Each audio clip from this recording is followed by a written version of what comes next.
ಭಗವದ್ಗೀತೆಯಲ್ಲಿ ಕೃಷ್ಣ ಅರ್ಜುನನಿಗೆ ಕ್ಷೇತ್ರ ಕ್ಷೇತ್ರಜ್ಞ ಈ ವಿಷಯವನ್ನು 13ನೇ ಅಧ್ಯಾಯದಲ್ಲಿ ತಿಳಿಸ್ಕೊಂಡು ಹೋಗ್ತಾ ಇದ್ದಾನೆ. ಅಂದರೆ ಕ್ಷೇತ್ರ, ಭಗವಂತ ಯಾವ ಯಾವ ಸ್ಥಳಗಳಲ್ಲಿ ನೆಲೆಸಿದ್ದಾನೆ, ಸೂಕ್ಷ್ಮವಾದ ವಸ್ತುವಿನಿಂದ ಹಿಡಿದು ಅತ್ಯಂತ ಬೃಹತ್ ಗಾತ್ರದ ವಸ್ತುವಿನ ಒಳಗೆ ಪ್ರತಿಯೊಂದರೊಳಗೂ ದೇವರು ನೆಲೆಸಿದ್ದಾನೆ. ಅದರಿಂದಾಗಿ ಅದು ಕ್ಷೇತ್ರಗಳು.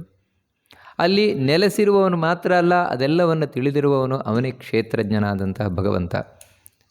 ಆ ಭಗವಂತನ ಬಗ್ಗೆ ಕೃಷ್ಣನೇ ತಾನು ತನ್ನ ಬಗ್ಗೆ ತಿಳಿಸ್ತಾ ಇದ್ದಾನೆ.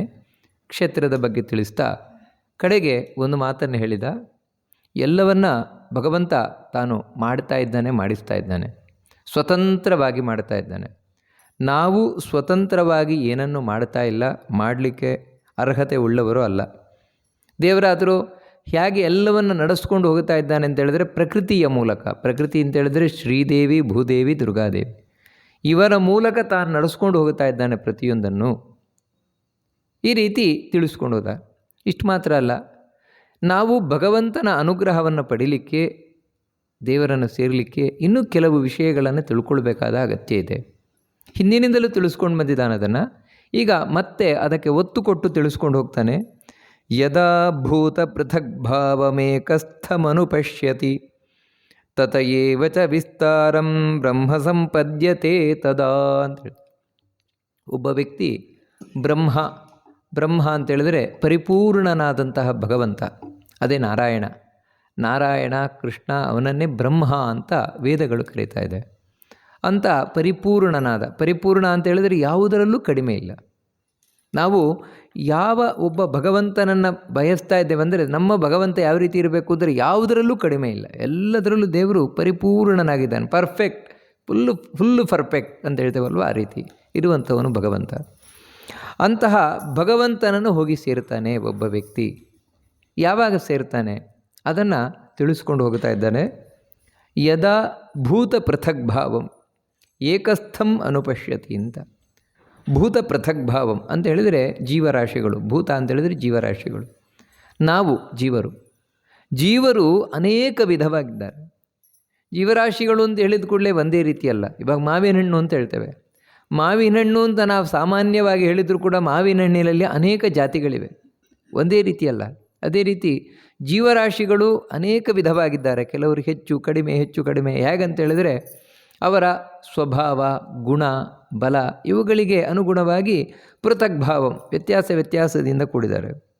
ಆದರೆ ಈ ರೀತಿ ಸಂಪೂರ್ಣ ವ್ಯತ್ಯಾಸದಿಂದ ಕೂಡಿರುವ ಜೀವರಾಶಿಗಳು, ದೇವತೆಗಳಿಂದ ಹಿಡಿದು ಮನುಷ್ಯರ ತನಕ, ಹಾಗೆ ದೈತ್ಯರು, ಇವರು ಜೀವರೇ. ದೈತ್ಯರು, ರಾಕ್ಷಸರು ಇವರೆಲ್ಲರೂ ಜೀವರೇ. ನಾವು ಜೀವರೇ, ದೇವತೆಗಳು ಜೀವರೇ, ಇವರೆಲ್ಲ ಜೀವರಾಶಿಗಳೇ. ಆದರೆ ಎಲ್ಲ ಜೀವರಾಶಿಗಳಲ್ಲಿ ವ್ಯತ್ಯಾಸ ಇದ್ದರೂ ಏಕಸ್ಥಂ ಅನುಪಶ್ಯತಿ, ಇವರೆಲ್ಲರಲ್ಲೂ ಒಳಗೂ ಇರುವವನು ಒಬ್ಬನೇ. ಅಂದರೆ ಇವರೆಲ್ಲರೂ ಕೂಡ ಒಬ್ಬ ಭಗವಂತನ ಅಧೀನವಾಗಿ ಇದ್ದಾರೆ. 10 ಜನ ದೇವತೆಗಳ ಅಧೀನವಾಗಿ ಇಲ್ಲ ಇವರು. ಮುಖ್ಯವಾಗಿ ಎಲ್ಲ ಜೀವರಾಶಿಗಳೂ ಕೂಡ ಇರುವುದು ಒಬ್ಬನ ಅಧೀನದಲ್ಲಿ. ಅವನನ್ನೇ ನಾವು ಭಗವಂತ ಅಂತ ಕರೆಯುವಂಥದ್ದು. ಎಲ್ಲರೂ ಅವನ ಅಧೀನವೇ. ಅವನ ಅಧೀನಕ್ಕೆ ಒಳಪಡದೇ ಇರುವವರು ಯಾರೂ ಇಲ್ಲ. ಯಾರು ವಿಷ್ಣುವನ್ನು ಪೂಜೆ ಮಾಡ್ತಾರೋ ಅವರು ಮಾತ್ರ ವಿಷ್ಣುವಿನ ಅಧೀನ. ಅಂದರೆ ಅವರನ್ನು ಮಾತ್ರ ವಿಷ್ಣು ಕಂಟ್ರೋಲ್ ಮಾಡ್ತಾನೆ. ಯಾರು ಶಿವನನ್ನು ಪೂಜೆ ಮಾಡ್ತಾ ಇದ್ದಾರೆ ಅವರನ್ನು ಶಿವ ಕಂಟ್ರೋಲ್ ಮಾಡ್ತಾನೆ. ಯಾರು ಗಣಪತಿಯನ್ನು ಪೂಜೆ ಮಾಡ್ತಾರೆ ಅವರನ್ನು ಗಣಪತಿ ಕಂಟ್ರೋಲ್ ಮಾಡ್ತಾನೆ. ಹೀಗೆ ನಾವು ಯಾರ್ಯಾರನ್ನು ಆರಾಧನೆ ಮಾಡ್ತೇವೋ ಅಂತಂಥ ದೇವರು ನಮ್ಮನ್ನು ಕಂಟ್ರೋಲ್ ಮಾಡ್ತಾನೆ, ನಿಯಂತ್ರಣ ಮಾಡ್ತಾನೆ. ಈ ರೀತಿ ತಿಳಿದಿದ್ರೆ ಅದು ತಪ್ಪು ಅಂತ ಕೃಷ್ಣ ಇಲ್ಲಿ ಸ್ಪಷ್ಟ ಹೇಳ್ತಾ ಇದ್ದಾನೆ. ನೀವು ಹೊರಗಿನಿಂದ ಯಾರನ್ನೇ ಆರಾಧನೆಯನ್ನು ಮಾಡಿ, ಯಾರನ್ನೇ ಪೂಜೆ ಮಾಡಿ, ಅಥವಾ ಪೂಜೆ ಮಾಡದೇ ಕೂತ್ಕೊಳ್ಳಿ, ನಾಸ್ತಿಕರಾಗಬೇಕಾದರೂ ಕೂತ್ಕೊಳ್ಳಿ ನೀವು. ಆದರೆ ನಿಮ್ಮೊಳಗೆ ಕೂತು ಎಲ್ಲವನ್ನು ನಿಯಂತ್ರಣ ಮಾಡುವವನು, ಪ್ರತಿಯೊಂದು ಆಗು ಹೋಗುಗಳನ್ನು ನಿಯಂತ್ರಣ ಮಾಡುವವನು, ಇಡೀ ಜಗತ್ತನ್ನು ನಿಯಂತ್ರಣ ಮಾಡುವವನು, ನಮ್ಮ ಬದುಕನ್ನು ನಿಯಂತ್ರಣ ಮಾಡುವವನು ಅವನೊಬ್ಬನೇ. ಅದೇ ನಾರಾಯಣ. ಅವನನ್ನೇ ಕ್ಷೇತ್ರಜ್ಞ, ಅವನನ್ನೇ ಬ್ರಹ್ಮ ಅಂತ ವೇದ ಕರೀತಾ ಇರುವಂಥದ್ದು. ಬೇರೆಯವರಲ್ಲ, ಒಬ್ಬನೇ ದೇವರು ಕೂತಿರುವಂಥದ್ದು ಎಲ್ಲರ ಒಳಗೂ ಕೂಡ. ತತಯೇವ ಚ ವಿಸ್ತಾರಂ, ಅವನು ಒಳಗೆ ಕೂತಿರುವವನು ಬರೀ ನಿಯಂತ್ರಣ ಮಾಡ್ತಾ ಇರುವವನು ಮಾತ್ರ ಅಲ್ಲ, ಮತ್ತು ಅವನಿಂದಲೇ ಎಲ್ಲವೂ ಸೃಷ್ಟಿಯಾಗಿರುವುದು. ಅಂದರೆ ಬರಿಯ ನಿಯಂತ್ರಕ ಮಾತ್ರ ಅಲ್ಲ ಅವನು, ಮತ್ತು ಅವನು ಸೃಷ್ಟಿ ಮಾಡಿದವನು ಅವನು. ಅಂದರೆ ಸೃಷ್ಟಿ ಮಾಡಿದವನು ಅವನೇ. ನಿಯಂತ್ರಣ ಮಾಡ್ತಾ ಇರುವವನು ಅವನೇ. ನಾಳೆ ಒಂದು ದಿನ ಸಂಹಾರ ಮಾಡುವವನು ಅವನೇ, ಆ ಭಗವಂತನೇ. ಇದನ್ನು ಯಾರು ತಿಳ್ಕೊಳ್ತಾನೆ ಅಂದರೆ ಅದು ಕೂಡ ಯಾವ ರೀತಿ ತಿಳ್ಕೊಳ್ಬೇಕು ಅಂತ ಹೇಳಿದ್ರೆ ಅನುಪಶ್ಯತಿ ಅಂತ ಕೃಷ್ಣ ಹೇಳ್ತಾನೆ. ಅನುಪಶ್ಯತಿ ಅಂತ ಹೇಳಿದರೆ ತಾರತಮ್ಯಕ್ಕನುಗುಣವಾಗಿ ತಿಳ್ಕೊಳ್ಬೇಕು. ಅಂದರೆ ಜೀವರಲ್ಲಿ ತಾರತಮ್ಯ ಗ್ರೇಡೇಷನ್ ಇದೆ. ಇವಾಗ ದೇವತೆಗಳು ದೊಡ್ಡವರು, ಅವ್ರ ಮುಂದೆ ಮನುಷ್ಯರು ಸಣ್ಣವರು. ದೇವತೆಗಳಲ್ಲೂ ಕೂಡ ಹೆಚ್ಚು ಕಮ್ಮಿ ಇದೆ. ಇವಾಗ ಚತುರ್ಮುಖ ಬ್ರಹ್ಮದೇವರು ಎಷ್ಟು ಬಲದಲ್ಲಾಗಲಿ ಜ್ಞಾನದಲ್ಲಾಗಲಿ ದೊಡ್ಡವರಾಗಿದ್ದಾರೆ, ಅಷ್ಟು ಶಿವ ಇಲ್ಲ. ಶಿವ ಎಷ್ಟು ದೊಡ್ಡವನಾಗಿದ್ದಾನೆ, ಅಷ್ಟು ಇಂದ್ರ ಇಲ್ಲ. ಹೀಗೆ ಅವರಲ್ಲಿ ತಾರತಮ್ಯ ಅಂದರೆ ಗ್ರೇಡೇಷನ್ ಇದೆ. ಒಳಗೆ ಕೂತಿರುವ ದೇವರು, ಇವರೆಲ್ಲರ ಒಳಗೂ ದೇವರು ಒಂದೇ ರೀತಿ ಕೂತಿದ್ದಾನೆ. ಇವರೆಲ್ಲರೂ ಒಬ್ಬನ ಅಧೀನದಲ್ಲೇ ಇರುವುದು. ಇದನ್ನು ನಾವು ತಿಳಿಬೇಕಾದದ್ದು. ಹೌದು, ಇದನ್ನು ತಿಳಿಯುವುದರಿಂದ ನಮಗೇನ್ರಿ ಲಾಭ? ತಿಳಿಯುವುದರಿಂದ ಲಾಭ ಏನು ಅಂತ ಹೇಳಿದರೆ, ನಾವು ಯಾರನ್ನು ಪೂಜೆ ಮಾಡಬೇಕಾದ್ರೂ ತಿಳ್ಕೊಳ್ಬೇಕಾದದ್ದು ಇವರೊಳಗಿರುವವನು ಒಬ್ಬನೇ ದೇವರು. ಈ ಜೀವರಾಶಿಗಳು ಬೇರೆ ಬೇರೆ ಇರಬಹುದು, ಆದರೆ ಬೇರೆ ಬೇರೆ ಜೀವರಾಶಿಗಳ ಒಳಗೆ ಇರುವ ದೇವರು ಒಬ್ಬನೇ. ಇವಾಗ ಉದಾಹರಣೆಗೆ ಹೇಳುವುದಾದರೆ, ಅಪ್ಪ ಬೇರೆ ಅಮ್ಮ ಬೇರೆ. ಅಪ್ಪ ಅಮ್ಮ ಒಂದೇ ಅಲ್ಲ, ಆದರೆ ಅಪ್ಪ ಅಮ್ಮನ ಒಳಗೆ ಇರುವ ದೇವರು ಒಬ್ಬನೇ. ಅವನು ವ್ಯತ್ಯಾಸ ಅಲ್ಲ. ಯಾವ ದೇವರು ಅಪ್ಪನೊಳಗೆ ಕೂತಿದ್ದಾನೋ ಆ ದೇವರೇ ಅಮ್ಮನೊಳಗೆ ಕೂತಿರೋದು. ಅದರಿಂದಾಗಿ ಅಪ್ಪ ಅಮ್ಮನಿಗೆ ಗೌರವವನ್ನು ಕೊಡುವುದು ಅಂತ ಹೇಳಿದರೆ ಅವರೊಳಗಿರುವ ಈ ದೇವರಿಗೆ ಕೊಡುವ ಗೌರವ. ಈ ರೀತಿ ಜಗತ್ತಿನಲ್ಲಿ ನಾವು ಯಾರನ್ನು ಪೂಜಿಸ್ತೇವೆ, ಯಾರಿಗೆ ಗೌರವ ಕೊಡುತ್ತೇವೆ, ಅದೆಲ್ಲವೂ ಅವರೊಳಗಿರುವಂತಹ ಭಗವಂತನಿಗೆ ಕೊಡುವಂಥದ್ದು. ಯಾಕಂದರೆ ಅವನೇ ಸೃಷ್ಟಿಯನ್ನು ಮಾಡ್ತಾ ಇರುವವನು, ಅವನೇ ಸಂಹಾರವನ್ನು ಮಾಡ್ತಾ ಇರುವವನು. ಇದನ್ನು ಯಾರು ತಿಳ್ಕೊಳ್ತಾನೆ ಅವನು ತದಾ ತಿಳಿದಾಗ ಬ್ರಹ್ಮ ಸಂಪದ್ಯತೆ ಅಂತ ಹೇಳ್ತಾರೆ. ಭಗವಂತನನ್ನು ಹೋಗಿ ಸೇರ್ತಾನೆ. ಹಾಗಿದ್ರೆ ನಾವಿವಾಗ ತಿಳ್ಕೊಂಡ್ವಲ್ವ, ತಿಳ್ಕೊಂಡಿದ್ರಾಗಿ ನಾವು ಹೋಗಿ ದೇವರನ್ನು ಸೇರ್ತೇವೆ ಅಂತ ಈ ರೀತಿ ತಿಳಿದಿದ್ರೆ, ನಿಜವಾಗ್ಲೂ ತಿಳಿಯುವುದು ಅಂತೇಳಿದರೆ ಕೇವಲ ಕಿವಿಯಿಂದ ಅಲ್ಲ, ಮನಸ್ಸಿನಿಂದಲ್ಲ. ಮತ್ತು ತಿಳಿಯುವುದು ಅಂತೇಳಿದರೆ ಮನದಟ್ಟಾಗಬೇಕು, ಅರ್ಥ ಆಗಬೇಕದು. ಆ ವಿಷಯ ಅರ್ಥ ಆಗಬೇಕು ಮನುಷ್ಯನಿಗೆ. ಅರ್ಥ ಆದಾಗ ಮಾತ್ರ ಅಲ್ಲ. ಅರ್ಥ ಆಗುವುದು ಅಂತ ಹೇಳಿದರೆ ಇವಾಗ ನಮಗೆ ಅರ್ಥ ಆಯ್ತಲ್ವ, ನೀವು ಹೇಳಿದ್ದು ನಮಗೆ ಅರ್ಥ ಆಯಿತು, ಇದಕ್ಕಿಂತ ಹೆಚ್ಚಿನದಿನ್ನೇನು ಅರ್ಥ ಆಗುವುದಿದೆ ಅಂತ ಸಾಮಾನ್ಯವಾಗಿ ಪ್ರಶ್ನೆ ಬರಬಹುದು. ನೋಡಿ, ವಾಸ್ತವಿಕವಾಗಿ ಒಂದು ವಿಷಯ ಒಬ್ಬ ವ್ಯಕ್ತಿಗೆ ಅರ್ಥ ಆಯಿತು ಅಂತ ಹೇಳಿದರೆ ಅದು ಎಲ್ಲ ಕಡೆಯೂ ಕೂಡ ಅವನ ಜೀವನದಲ್ಲಿ ಅದು ಅಪ್ಲೈ ಆಗ್ತಾ ಇರ್ತದೆ. ಇವಾಗ ಪ್ರತಿಯೊಬ್ಬರೂ ಕೂಡ ಭಗವಂತನ ನಿಯಂತ್ರಣದಲ್ಲೇ ಇದ್ದಾರೆ, ಕಂಟ್ರೋಲಲ್ಲೇ ಇದ್ದಾರೆ ಅಂತ ತಿಳಿದಾಗ ಇವನಿಗೆ ಯಾರು ಕೆಟ್ಟದ್ದು ಮಾಡಿದರೂ ಕೂಡ ಇವನು ಬೇಜಾರು ಮಾಡಿಕೊಳ್ಳಲ್ಲ, ಅಥವಾ ಆ ವ್ಯಕ್ತಿಯ ಮೇಲೆ ಹಾರಾಡಲಿಕ್ಕೆ ಹೋಗೋದಿಲ್ಲ, ಅಥವಾ ಅಯ್ಯೋ ನನ್ನ ಜೀವನದಲ್ಲಿ ಕೆಟ್ಟದಾಗಿ ನಾನು ಹಾಳಾಗಿ ಹೋದೆ ಎಂದನು ತಿಳ್ಕೊಳ್ಳೋದಿಲ್ಲ. ಮತ್ತು ಅವನ ಒಳಗೆ ಕೂತು ಕೆಟ್ಟದ್ದನ್ನು ಮಾಡಿದವನು ದೇವರೇ. ಆ ವ್ಯಕ್ತಿಯ ಒಳಗೆ ಕೂತು ಪ್ರಚೋದನೆಯನ್ನು ಮಾಡಿ ನನಗೆ ಕೆಟ್ಟದ್ದನ್ನು ಮಾಡಿದವನು ಒಳಗೆ ಕೂತ ದೇವರೇ. ಆ ದೇವರು ಯಾಕೆ ನನಗೆ ಕೆಟ್ಟದ್ದು ಮಾಡ್ತಾ ಇದ್ದಾನೆ? ನನ್ನ ಒಳ್ಳೆಯದಕ್ಕಾಗಿಯೇ ಮಾಡ್ತಾ ಇದ್ದಾನೆ. ಯಾಕಂದರೆ ಯಾರನ್ನು ನಾವು ದೇವರು ಅಂತ ಹೇಳ್ತೇವೆ, ಆ ದೇವರು ಯಾವತ್ತೂ ಕೆಟ್ಟದ್ದನ್ನು ಮಾಡದವನು. ಮತ್ತು ಕೆಟ್ಟದ್ದು ಮಾಡಿದಾಗ ನಮಗೆ ಕಾಣಿಸ್ತಾ ಇದೆ. ನೋಡಿ, ಈ ಭರವಸೆ ಬರ್ತದೆ ಜೀವನದಲ್ಲಿ. ಯಾರು ಒಳ್ಳೆಯದನ್ನು ಮಾಡ್ತಾರೆ, ಇವರೊಳಗೆ ಕೂತು ದೇವರು ನನಗೆ ಒಳ್ಳೆಯದನ್ನು ಮಾಡ್ತಾ ಇದ್ದಾನೆ. ಕೆಟ್ಟದ್ದನ್ನು ಮಾಡ್ತಾ ಇದ್ದಾರೆ, ಇವರೊಳಗೂ ಕೂತು ದೇವರು ಕೆಟ್ಟದ್ದನ್ನು ಮಾಡ್ತಾ ಇದ್ದಾನೆ. ಈ ರೀತಿ ಪ್ರತಿಯೊಂದರ ಒಳಗೂ ದೇವರನ್ನು ಕಾಣ್ತಾನೆ ಅವನು.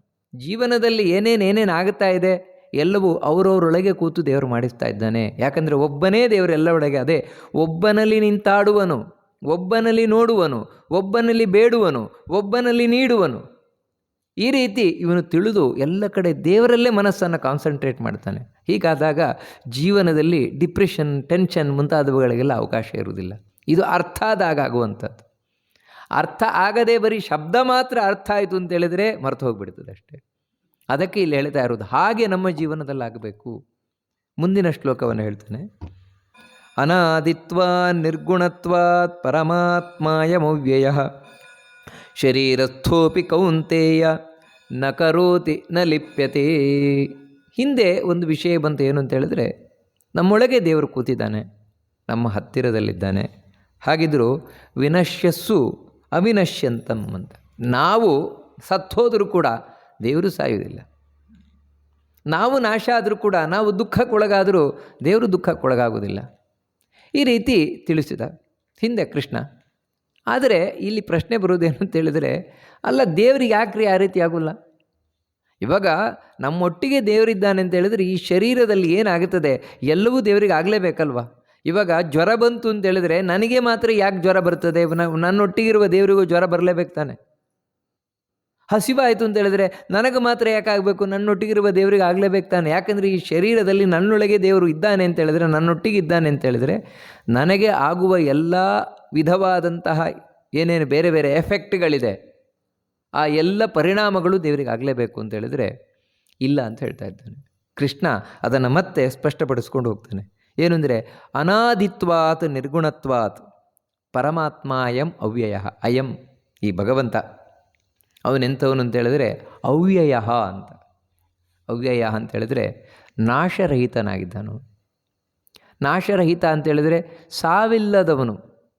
ಸಾವು ಅಂತ ಹೇಳಿದ್ರೆ ಒಂದೇ ರೀತಿಯಲ್ಲ. ನಾವು ನಮ್ಮ ಪ್ರಕಾರ ಏನು ಅಂತ ಹೇಳಿದ್ರೆ, ಸಾವು ಅಂತ ಹೇಳಿದ್ರೆ ಒಂದು ದಿನ ದೇಹವನ್ನು ಬಿಟ್ಟು ಹೋಗುವುದಷ್ಟೇ ಸಾವು ಅಂತ ತಿಳ್ಕೊಂಡಿದ್ದೇವೆ. ಇದೇ ಅಲ್ಲ ಸಾವು. ಜೀವನದಲ್ಲಿ ಬರುವ ದುಃಖವೂ ಸಾವೇ. ಅದು ಒಂದು ರೀತಿಯ ಸಾವು. ಇನ್ನೊಬ್ಬರ ಕೈ ಕೆಳಗಿರುವುದು ಇನ್ನೊಂದು ಸಾವು. ನಾನು ಎಣಿಸಿದ್ದು ಆಗದೇ ಇರುವುದು ಇನ್ನೊಂದು ಸಾವು. ಮತ್ತು ಎಲ್ಲದರಲ್ಲೂ ಕೂಡ ಪರ್ಫೆಕ್ಷನ್ ಇಲ್ಲ, ಅಪರಿಪೂರ್ಣತೆ. ಈ ಪರ್ಫೆಕ್ಷನ್ ಇಲ್ಲದೆ ಇರುವುದು ಇನ್ನೊಂದು ಸಾವು. ಕಡೆಗೆ ಈ ದೇಹವನ್ನು ಬಿಟ್ಟು ಹೋಗುವುದು ಮತ್ತೊಂದು ಸಾವು. ಈಗ 4 ವಿಧವಾದ ಸಾವುಗಳಿವೆ. ದೇವರಿಗೆ ಇದು ಯಾವ ವಿಧವಾದ ಸಾವು ಇಲ್ಲ. ಯಾಕೆ ದೇವರಿಗೆ ಯಾಕೆ ಈ ಯಾವ ವಿಧವಾದ ನಾಶವೂ ಇಲ್ಲ ಅಂತ ಹೇಳಿದ್ರೆ, ಅನಾದಿತ್ವಾತ್ ಕೃಷ್ಣ ಹೇಳ್ತಾ ಇದ್ದಾನೆ. ಯಾವತ್ತು ಈ ನಾವೇನು ನಾಶವನ್ನು ನೋಡಿದ್ವು, ಸಾವನ್ನು ನೋಡಿದ್ವು, ಇದು ಯಾವುದಕ್ಕೆ ಅಂತ ಹೇಳಿದ್ರೆ, ಒಂದು ಯಾವುದಕ್ಕೆ ಸ್ಟಾರ್ಟಿಂಗ್ ಪಾಯಿಂಟ್ ಇದೆ ಅದಕ್ಕೆ ಮಾತ್ರ ಎಂಡ್ ಪಾಯಿಂಟ್ ಇದೆ. ನೋಡಿ, ಯಾವತ್ತು ಯಾವುದು ಪ್ರಾರಂಭ ಆಗ್ತದೆ ಅದು ಮಾತ್ರ ಮುಗೀತದೆ ಅಷ್ಟೇ. ಮುಗಿಲೇಬೇಕು ಅಂತಿಲ್ಲ. ಆದರೆ ಯಾವ್ಯಾವುದು ಮುಗೀತದೆ ಅಂದರೆ ಸಾವನ್ನು ಹೊಂದುತ್ತದೆ, ಅದು ಯಾವತ್ತೋ ಒಂದು ದಿನ ಹುಟ್ಕೊಂಡಿರ್ತದೆ. ಇದು ನಿಯಮ, ಇದು ಲೋಕದ ನಿಯಮ. ನೀವೆಲ್ಲಿ ಬೇಕಾದರೂ ನೋಡಿ. ದೇವರು ಹುಟ್ಟಿಲ್ಲದವನು, ಅದಕ್ಕೆ ಸಾವಿಲ್ಲದವನು. ಯಾವ ರೀತಿಯ ಹುಟ್ಟೂ ಇಲ್ಲದವನು. ಅಂದರೆ ನೋಡಿ, ದೇವರ ಸುಖ ಯಾವತ್ತೋ ಒಂದು ದಿನ ಹುಟ್ಟುಕೊಳ್ತು ಅಂತಿಲ್ಲ. ಅದಕ್ಕೆ ದೇವರಿಗೆ ಯಾವತ್ತೂ ದುಃಖ ಬರೋಲ್ಲ. ಯಾಕಂತ ಹೇಳಿದ್ರೆ, ದೇವರ ಸುಖ ಯಾವತ್ತೋ ಹುಟ್ಟಿಕೊಂಡಿದ್ರೆ ಇನ್ಯಾವಾಗಲೂ ದುಃಖ ಬರಲಿಕ್ಕೆ ಅವಕಾಶ ಇತ್ತು. ಆ ರೀತಿ ಇಲ್ಲ. ಮತ್ತು ದೇವರು ಯಾವತ್ತೂ ಆನಂದದಿಂದ ಕೂಡಿರುವವನು. ದೇವರು ಯಾವತ್ತೋ ಒಂದು ದಿನ ಸ್ವಾತಂತ್ರ್ಯ ಹೊಂದಿದ್ದ ಅಂತ ಹೇಳಿದ್ರೆ, ನಮ್ಮ ದೇಶಕ್ಕೆ ಸ್ವಾತಂತ್ರ್ಯ ಬಂದಾಗೆ, ಯಾವತ್ತೋ ಒಂದು ದಿನವರೆಗೆ ಸ್ವಾತಂತ್ರ್ಯ ಸಿಕ್ತು, ಅದಕ್ಕಿಂತ ಮುಂಚೆ ದೇವರು ಕೂಡ ಅಸ್ವತಂತ್ರರಾಗಿ ಇನ್ನೊಬ್ಬರ ಕೈ ಕೆಳಗಿದ್ದ ಅಂತ ನಾವು ತಿಳ್ಕೊಂಡಿದ್ದರೆ, ಆಗ ದೇವರಿಗೆ ಯಾವತ್ತಾದರೂ ನಾಶ ಬರ್ತಾ ಇತ್ತು. ಏನು ಅಂತ ಹೇಳಿದ್ರೆ, ಅಯ್ಯೋ ಇನ್ನೊಬ್ಬರ ಕೈ ಕೆಳಗೆ ಯಾವತ್ತಾದರೂ ಸಿಗಬೇಕಾದೀತು ಅಂತ. ಇಲ್ಲವೇ ಇಲ್ಲ. ದೇವರು ಯಾವತ್ತಿಂದ ಯಾವತ್ತಿಗೂ ಸ್ವತಂತ್ರನೇ. ಅದೇ ಅನಾದಿತ್ವಾತ್, ಅದನ್ನು ಹೇಳ್ತಾ ಇದ್ದಾರೆ. ಅವನು ಅನಾದಿಯಾಗಿರುವುದರಿಂದಾಗಿ ಭಗವಂತ. ಹಾಗೆ ನಿರ್ಗುಣತ್ವಾತ್ ಇನ್ನೊಂದು ಮಾತನ್ನು ಹೇಳ್ತಾನೆ. ದೇವರಿಗೆ ಯಾಕೆ ಯಾವುದೇ ವಿಧವಾದ ನಾಶ ಇಲ್ಲ ಅಂತೇಳಿದರೆ, ನಾಶಕ್ಕೆ ಕಾರಣ ಗುಣಗಳು. ಈ ಸಾತ್ವಿಕ, ರಾಜಸ, ತಾಮಸ ಗುಣಗಳು. ಈ ಗುಣಗಳ ಪ್ರಭಾವಕ್ಕೊಳಗಾಗಿ ನಾವು ನಾಶವನ್ನು ಹೊಂದುತ್ತೇವೆ. ಈ ಸಾವಿಗೆ ಕಾರಣವೇ ಅದು. ಮುಖ್ಯ ಹೇಳಬೇಕು ಅಂತ ಹೇಳಿದರೆ, ಸಾವು ತಾನಾಗಿ ಬಂದು ನಮ್ಮನ್ನು ಕರ್ಕೊಂಡು ಹೋಗೋದಿಲ್ವಂತೆ, ಮತ್ತು ನಾವಾಗಿ ಹೋಗಿ ಸಾವಿನ ಬಲೆಗೆ ಬೀಳ್ತೇವಂತೆ. ಕಾರಣ ಏನು ಅಂತ ಹೇಳಿದ್ರೆ, ಆಸೆಯಿಂದ, ಕಾಮ, ಕ್ರೋಧ, ಲೋಭ, ಮೋಹ, ಮದ, ಮತ್ಸರ ಇವುಗಳಿಂದಾಗಿ ನಾವಾಗಿ ಹೋಗಿ ಸಾವಿನ ಬಲೆಗೆ ಬೀಳ್ತೇವೆ. ಈ ಕಾಮ ಕ್ರೋಧಾದಿಗಳೆಲ್ಲ ಬರುವುದು ಹೇಗೆ? ಈ ಗುಣಗಳಿಂದ. ಸಾತ್ವಿಕ, ರಾಜಸ, ತಾಮಸ ಈ 3 ಗುಣಗಳಿಂದ. ಅಂದರೆ ಇಲ್ಲಿ ಸಾತ್ವಿಕ ಗುಣ ಅಂತೇಳಿದರೆ ರಾಜಸ ತಾಮಸ ಗುಣಗಳಿಂದ ಮಿಶ್ರವಾದ ಗುಣ, ಶುದ್ಧ ಸತ್ವಗುಣ ಅಲ್ಲ. ಹೀಗೆ ಈ ಗುಣಗಳ ಪ್ರಭಾವದಿಂದಲೇ ನಮಗೆ ಜೀವನದಲ್ಲಿ ನಾಶ ಆಗ್ತಾ ಇರುವುದು, ಒಂದಲ್ಲ ಒಂದು ನಾಶ ಆಗ್ತಾ ಇರುವುದು. ಅದಕ್ಕಾಗಿಯೇ ಭಗವದ್ಗೀತೆಯಲ್ಲಿ ಕೃಷ್ಣನ ಮುಖ್ಯ ಸಂದೇಶ ಏನು ಅಂದರೆ, ನೀನು ಈ ಗುಣಗಳನ್ನು ಮೀರಿ ನಿಲ್ಲಬೇಕು. ಅಂದರೆ ತ್ರಿಗುಣಗಳನ್ನು ಮೀರಿ ನಿಂತವನಾಗಬೇಕು ನೀನು. ಆಗ ಮಾತ್ರ ಈ ಸಾವನ್ನು, ನಾಶವನ್ನು ಗೆದ್ದು ನಿಲ್ಲಿಕ್ಕೆ ಸಾಧ್ಯ. ದೇವರು ಆ ರೀತಿಯಾಗಿದ್ದಾನೆ. ಅವನು ನಿರ್ಗುಣ. ನಿರ್ಗುಣ ಅಂದರೆ ಈ 3 ಗುಣಗಳ ಪ್ರಭಾವ ಇಲ್ಲ. ಮತ್ತು ದೇವರಲ್ಲಿ ಗುಣವೇ ಇಲ್ಲ ಅಂತ ಅರ್ಥ ಅಲ್ಲ. ಮತ್ತು ದೇವರಲ್ಲಿ ತುಂಬ ಒಳ್ಳೆ ಗುಣ ಇದೆ. ಸಕಲ ಸದ್ಗುಣಗಳಿಂದ ಪೂರ್ಣನಾದವನು, ತ್ರಿಗುಣಗಳಿಂದ ರಹಿತನಾದವನು ದೇವರು. ಅದರಿಂದಾಗಿಯೇ ಅವನು ಪರಮಾತ್ಮ ಅಂತ ಕರೆಯಲ್ಪಡ್ತಾನೆ. ಈ ಪರಮಾತ್ಮ ಎಂಬಂತಹ ಶಬ್ದದ ಅರ್ಥ ತುಂಬ ಸುಂದರ. ಅವನು ಈ ಆತ್ಮರನ್ನೆಲ್ಲ ಮೀರಿ ನಿಂತವನು. ಆತ್ಮ ಅಂತ ಹೇಳಿದ್ರೆ ನಾವು ಜೀವರಾಶಿಗಳು ಅಂತ ಹೇಳಿದರೆ ನಮ್ಮನ್ನೆಲ್ಲ ಮೀರಿ ನಿಂತಿದ್ದಾನೆ. ಯಾಕಂದರೆ ಅವ್ಯಯನಾಗಿದ್ದಾನೆ, ಅದರಿಂದಾಗಿ ನಾಶರಹಿತನಾಗಿದ್ದಾನೆ. ನಾಶರಹಿತ ಹೇಗಾಗಿದ್ದಾನೆ ಅಂತ ಹೇಳಿದರೆ, ಅವನು ಅನಾದಿಯಾಗಿರುವುದರಿಂದಾಗಿ, ಯಾವುದೇ ಒಂದು ಪ್ರಾರಂಭ ಇಲ್ಲದೇ ಇರುವುದರಿಂದಾಗಿ, ಸ್ಟಾರ್ಟಿಂಗ್ ಪಾಯಿಂಟ್ ದೇವರಿಗಿಲ್ಲ, ಮೂರು ಗುಣಗಳ ಪ್ರಭಾವ ಇಲ್ಲದೆ ಇರುವುದರಿಂದಾಗಿ. ಅದಕ್ಕೋಸ್ಕರ ನಾವು ತಿಳ್ಕೊಳ್ಬೇಕಾದದ್ದೇನೆಂದರೆ ಶರೀರಸ್ಥೋಪಿ. ಇಲ್ಲಿ ಶರೀರಸ್ಥ ಅಂತ ಹೇಳಿದರೆ ಯಾರು ಅಂದರೆ ನಾನು ನೀವೇ, ಜೀವರು ಶರೀರಸ್ಥರು. ಅಂದರೆ ಶರೀರಸ್ಥ ಎಂಬುವ ಶಬ್ದಕ್ಕೆ ಅರ್ಥ ಏನು ಅಂದರೆ ಶರೀರದಲ್ಲಿ ಇರುವವನು ಅಂತ. ನೋಡಿ, ಶರೀರದಲ್ಲಿ ಇರುವವನನ್ನು ಶರೀರಸ್ಥ ಅಂತ ಕರಿತೇವೆ ನಾವು. ಅಲ್ಲ, ನಿಜವಾಗಲೂ ಜೀವ ಅಂತ ನಾವಿವಾಗ ಅರ್ಥ ಕೇಳಿದ್ವು. ಶರೀರಸ್ಥ, ಈ ಶರೀರದ ಒಳಗೆ, ದೇಹದ ಒಳಗೆ ಇರುವವನು ಜೀವ ಅಂತ ಅರ್ಥ ಅಂತ. ಅಲ್ಲ, ಈ ದೇಹದೊಳಗೆ ದೇವರು ಇದ್ದಾನೆ ಅಂತ ಹೇಳಿದ್ರಲ್ವ ಅವಾಗ. ಜೀವ ನಮ್ಮೊಟ್ಟಿಗೆ ದೇವರಿದ್ದಾನೆ ಅಂತ. ನಮ್ಮೊಟ್ಟಿಗೆ ದೇವರಿದ್ದಾನೆ ಅಂತ ಹೇಳಿದ್ರೆ ಅವನು ಈ ದೇಹದೊಳಗಿದ್ದಾನೆ ಅಂತ ಆಯ್ತಲ್ವ. ಅದಕ್ಕಾಗಿ ಅವನು ಕೂಡ ಶರೀರಸ್ಥನೇ ಅಲ್ವಾ ದೇವರು ಅಂತ ಹೇಳಿದ್ರೆ? ಇಲ್ಲ. ನೋಡಿ, ಯಾವತ್ತು ಮನೆಯ ಒಳಗೆ ಇರುವುದರಿಂದಾಗಿ ಅವರು ಮನೆಯವರು ಅಂತ ಆಗೋಲ್ಲ. ನಮ್ಮನೆಗೆ ಯಾರೋ ಅತಿಥಿಗಳು ಬಂದಿರ್ತಾರೆ, ಗೆಸ್ಟ್ ಬಂದಿರ್ತಾರೆ, ಅವರನ್ನು ಮನೆಯವರು ಅಂತ ಕರೆಯೋಲ್ಲ, ಅವರನ್ನು ಬೇರೆಯವರು ಅಂತ ಕರಿತೇವೆ. ಮತ್ತು ಮನೆಯವರು ಅಂತ ನಾವು ಯಾರನ್ನು ಕರೆಯುವುದು? ಯಾರು ಆ ಮನೆಯ ಬಗ್ಗೆ ಅಟ್ಯಾಚ್ಮೆಂಟ್ ಇಟ್ಕೊಂಡಿದ್ದಾರೋ ಅವ್ರ ಮನೆಯವರು. ಆ ಮನೆಗೆ ಸಂಬಂಧಪಟ್ಟವರು ಯಾರು ಅಂದರೆ ಆ ಮನೆಯ ಬಗ್ಗೆ ಅಟ್ಯಾಚ್ಮೆಂಟ್ ಇಟ್ಕೊಂಡವರು, ಅವರು ಮನೆಯವರು. ಇವಾಗ ಬಂದವರು ಇರಬಹುದು, ಬಂದವರು 4 ವರ್ಷ ಅಲ್ಲೇ ಇದ್ದರು, ಅವರಿಗೆ ಆ ಮನೆಯ ಬಗ್ಗೆ ಭಾರಿ ಸೆಂಟಿಮೆಂಟ್, ಭಾರಿ ಒಂದು ಅಭಿಮಾನ, ಅಟ್ಯಾಚ್ಮೆಂಟ್ ಬಂತು. ಆವಾಗ ಇವರು ಆ ಮನೆಯವರೇ ಅಂತ ಹೇಳ್ತೇವೆ. ಅಂದರೆ ಆ ಮನೆಯವರು ಅಂತ ಹೇಳಲಿಕ್ಕೆ ಕಾರಣ ಏನು ಅಂದರೆ ಆ ಮನೆಯ ಮೇಲೆ ಅವರಿಗೆ ಇರುವಂತಹ ಅಟ್ಯಾಚ್ಮೆಂಟ್. ಹಾಗೆ ಈ ದೇಹದ ಮೇಲೆ ಯಾರಿಗೆ ಅಟ್ಯಾಚ್ಮೆಂಟ್ ಇದೆಯೋ, ನಂದು ನಂದು ನಂದು ನಾನೇ ದೇಹ ಅಂತ, ಅವನು ಶರೀರಸ್ಥ, ಅದು ನಾವೇ. ದೇವರಿಗೆ ಆ ರೀತಿ ಇಲ್ಲ. ದೇವರಿಗೆ ಈ ದೇಹದ ಮೇಲೆ ಯಾವುದೇ ಅಟ್ಯಾಚ್ಮೆಂಟ್ ಇಲ್ಲ ಅವನಿಗೆ. ಅದಕ್ಕಾಗಿ ದೇವರು ದೇಹದ ಒಳಗೆ ಇದ್ದರೂ ದೇಹದಲ್ಲಿರುವ ಇಲ್ಲದವನು, ಇದ್ದೂ ಇಲ್ಲದವನು ದೇವರು.